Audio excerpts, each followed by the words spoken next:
But I really don't need to tell myself a story about what's going on. The possibility is to simply observe.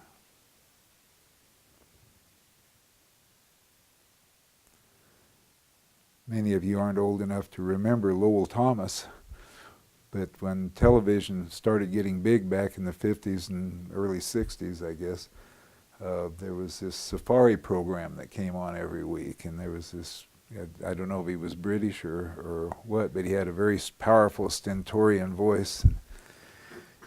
They would show these safari movies, and movies, he'd come up with comments like, and now the lion has a zebra by the throat, or whatever, and it was like, wow, this is so redundant. We can see that, you want to watch. Yet that voice insisted on doing it, and we got. And the funnier thing is we would get so addicted to the little voice. For instance, watching a sports contest on television or something, if the sound went out, I found myself standing up there beating on the television saying, where'd the sound go? As if it was really necessary. Things aren't right. There's no voice, telling me every little thing that's happening along the way.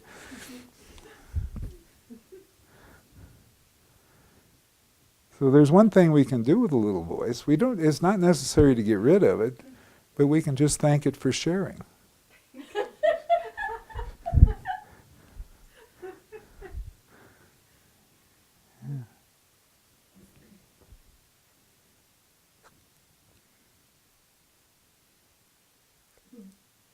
And a life is a question, just one big question mark.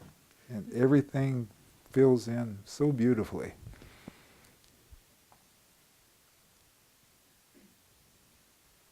The Mayans call it, when you're seeing truly, when you're not seeing through, this is really weird, but the eyes of the little voice, there's nothing but awe here. There's awe. This is a miracle of all that could possibly show up here. Now, arguably, it may be just a dream, but it really is awesome. Fresh, new, alive, each moment. I remember in India when people found themselves to be that which is prior to, or senior to circumstances and little voices and everything else, everything would become so awesome. I mean, I've watched people just walking around, their eyes just on fire, and what they were saying, what the mind would be saying, it would say, well, it's like, and they couldn't finish the sentence, and you just want to walk. I've done it in a few questions. Just walk up and hug them and say, "It's not like anything." Yeah, this is not like something else.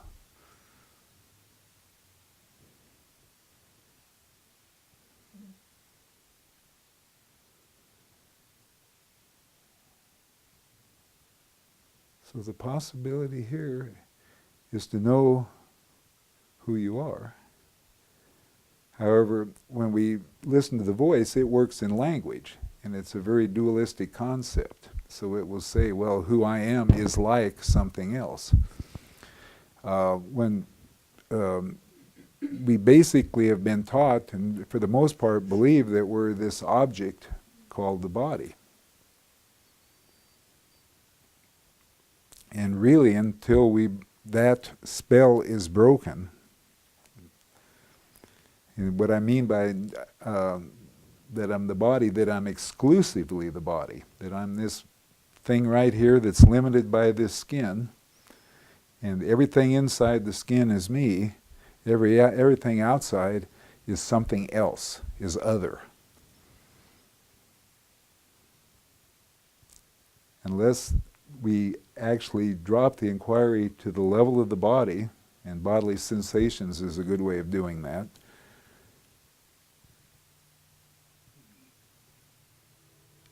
it can be found that we're not an object, that we're not this object. I remember when beginning doing self-inquiry, I kept looking for qualities of me that I could use to define myself.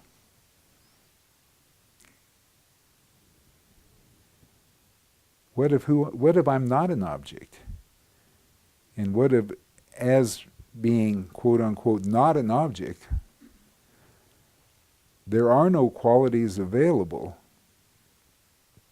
to judge myself as to be?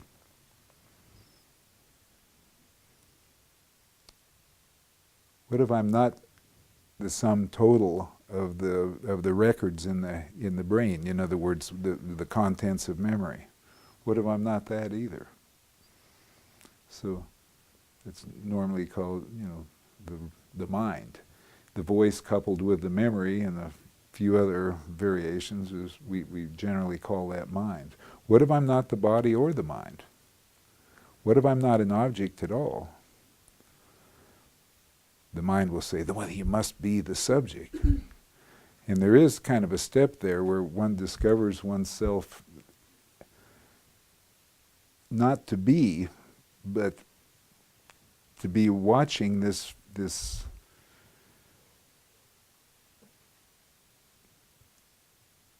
observing that's going on. And there's a tendency to rename myself, to shift my identity from being Bob, the body-mind complex, to being Bob, the observer, the witness. What if that's also just a function?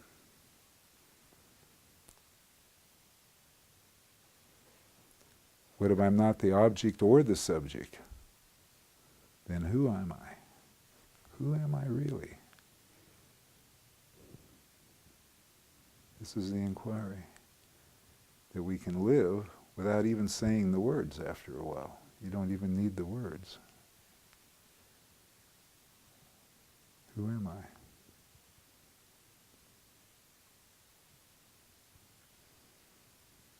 Out of what is this sense of I amness arising?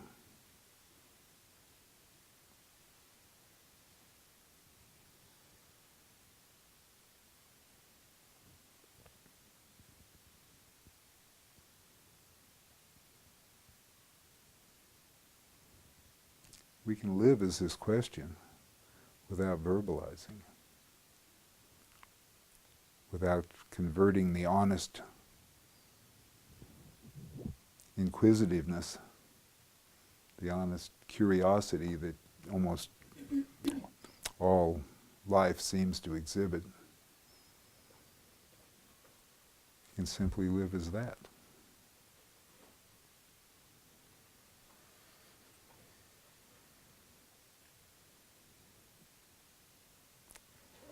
So then the possibility is it, what, actually the question is it possible to know oneself? If one doesn't have qualities and can't be defined by qualities, is it possible to know oneself? And I say yes, absolutely. You simply know yourself by simply being yourself. And there's a statement that I like to use, which is a bit of a mind stopper at times. You find yourself being that which you cannot not be.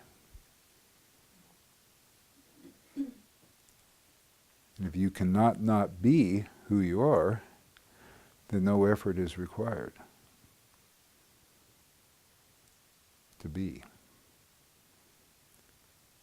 In fact, it's been said by many of the teachers, that everything we do in order to try and objectify and get a thing called enlightenment or to get ourselves actually moves us away from ourselves by the very act of just objectifying the object of, that we're searching, turning it into an object so we can search for it.